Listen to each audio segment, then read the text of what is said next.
So when I was in high school, probably like 15 years old, I went to McDonald's after school with my friends, and I walked up to the cashier there, and I asked her for condoms for my french fries. Yes, you heard that correctly.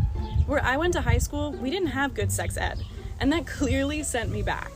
I mixed up the words for condoms and condiments because, well, I didn't really know what condoms were at the time.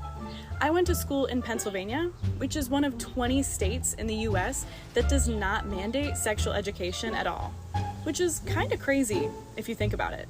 Sex ed, and even better, comprehensive sex ed that talks about sexual health holistically, is so important for young people. They need to be able to mature and make their own decisions about their bodies. And if we're being honest, a lot of young people, a lot of high schoolers are going to be having sex anyway. And wouldn't we rather they do it understanding that condoms are different from condiments, and maybe even knowing what's going on down there before they get to it? I learned the difference between condoms and condiments from my friends, who were probably not the best sources of information. So if your sex ed failed you, you can take learning into your own hands. Check out some of these amazing influencers and TikTokers who are making sex ed accessible. We love Miss Mariah. She is at Sex Ed Files. She's a former sex ed teacher who now answers questions from her online Google form in all of her TikToks. And if you watch them, no topic is off limits. There's no shame.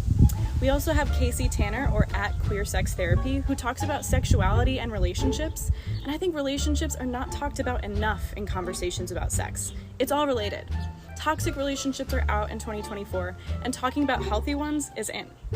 We have Dr. Jennifer Lincoln, who's an OBGYN or a gynecologist who literally brands herself as the health class you wish you had in high school, and I really do.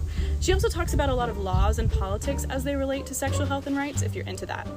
If there are other sex ed creators you know and love, please drop them in the comments because I'd love to follow and support them. Learning about sexual health is so important. Be informed, and don't confuse condoms and condiments like I did.